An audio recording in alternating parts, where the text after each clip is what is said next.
Guys, nagtatanim siya ng mustasa, guys. Ayan, guys. Oh, ayan din, oh, nagtatanim siya ng papaya. Malaki na yung papaya, guys. Ayan, guys, malaki na. Sana ba yun? Ayan, oh. Ayan, guys, ang papaya. Ayan, guys, nagtatanim siya ng mustasa. Ayan, mustasa, guys. Ayan. Mustasa, tinatanim niya mustasa, guys. Ayan, guys, tinatanim niya sa paligid ng papaya kasi dito banda hindi nababahaan at hindi naanuhan ng tubig.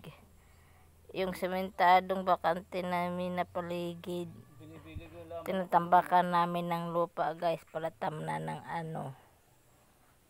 ng mga gulay, guys. Ayan, guys, oh, tinatam na namin yun ng gulay. Ayan, yung sibuyas, guys, na sa ulan, guys, natunaw, matutunaw pala iyan pag umuulan ng ang sibuyas, dahon, spring onion. Ayan, guys, oh, nagtatanim sa mustasa. Mustasa ang tinatanim niya, guys. May okra din nga yan dyan. Ay, hayaan mo na. Sige, tamnan mo na yan dyan.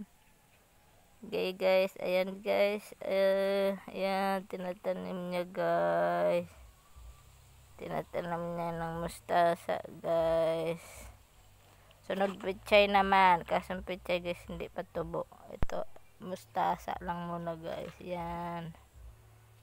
Sige, tanim pa dyan. Ayan, good boy. Ayan. Ayan, guys. Oh, yan ang papaya na tinanim, guys. Oh, malaki na. Ayun din yung papaya na isa. Malaki na. Malapit na magbunga.